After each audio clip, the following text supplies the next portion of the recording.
The modern shopping center. Everything you need. If one store doesn't have it, go next door. If you don't like the price, try another store. Shopping. A way of life for all of us.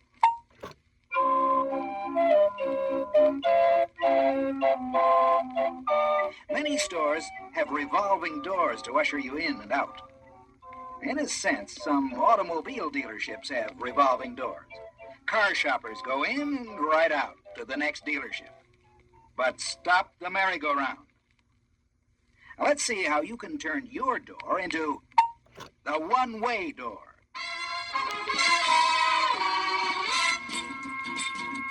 First, let's remember this.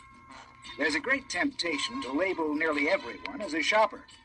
But according to the NADA, a recent survey shows that car buyers shop an average of less than 2 dealerships and make their buying decisions in 48 hours. So it's wise to take time to qualify all buyers carefully. Okay, suppose you have a genuine shopper on your hands. If he's comparison shopping between Chevrolet and a competitive make, the course of action is clear.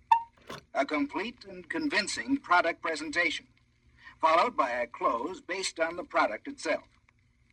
But suppose that's not the case. Suppose that he wants you to believe he's pre-sold on Chevrolet and is getting prices from every Chevrolet dealership in the vicinity. Is this guy going to waste your time?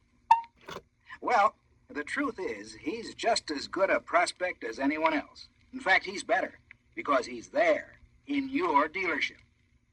You may think that he's thinking, there's only one way to buy a car. Get the rock-bottom price. But he may really be thinking, boy, am I sick of this. Maybe the difference isn't even worth it. I wish one of these guys would give me just one really good reason to buy from him and get it over with. A shopper wants to be sold. He wouldn't be in your dealership if the last salesman had been able to sell him. Because when he says to you, the last place I went to offered me the same car at $50 less. What he's really thinking is, I'm looking for the most for my money. This guy hasn't told me what he can offer to offset the other salesman's $50 price advantage, so I guess I'll just wait to see if he can beat it. Value is what he wants. Find out what he values and you know how to sell him. Every prospect, shopper or not, wears a label, if you can find it and read it. Some shoppers are labeled confidence and trust. They want to be convinced that they're doing business with a salesman and a dealership they can trust, so that regardless of the dollar figure, they know they're getting value for their money and will continue to get it after the sale. Then there's the shopper who knows that reliability is worth a lot. The dollar figure is less important when he's convinced that he's getting that reliability in warranty and service work. Still others may be concerned about economy and convenience, the kind of economy that results from dealership policies and practices for the customer, the kind of convenience that makes owning a Chevrolet and getting it serviced simple and pleasant.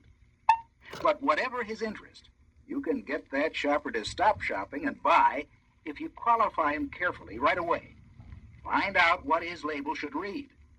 For example, just listen to these reactions which shoppers have had to careful handling by good salesmen.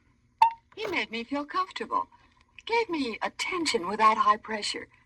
Even though he knew I was talking to other salesmen, he took a real interest and listened to what I said and what I wanted. Made me feel that I was his only customer. I generally shop around for everything I buy. But this salesman made me feel so important and gave me such confidence that I stopped shopping right there and bought the car.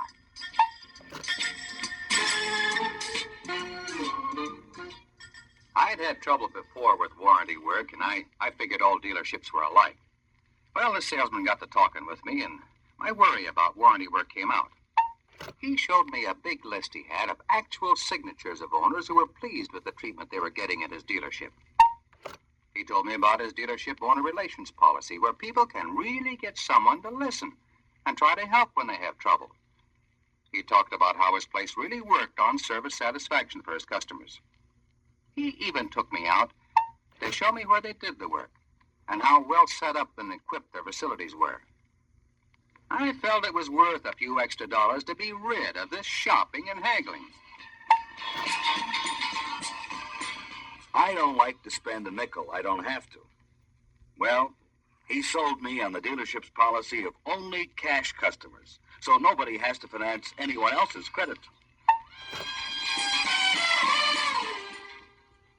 I like the way the salesman explained about how easy the place is to do business with after the sale. Like credit in the service department, so I can have the convenience of paying at the end of the month. We stopped looking around when the salesman pointed out the convenience of having the car serviced so close to where we lived. He made us realize we'd lose more money and time in running around for service than we could ever hope to make up on a lower price. That's right. They all have their labels, their interests. Once you qualify them and learn to read them. Now, they may be shoppers, but they're still good, qualified prospects. They all have their price. And although it may be a dollar price sometimes, it's usually measured in more than money. In value that makes your dollar price a good deal for anyone. So when the shopper walks in the front door, it's your opportunity to convert him from another shopper to your customer. Why not take another look at that door? What kind do you have in your dealership? Remember, very few buyers get enjoyment out of shopping and haggling.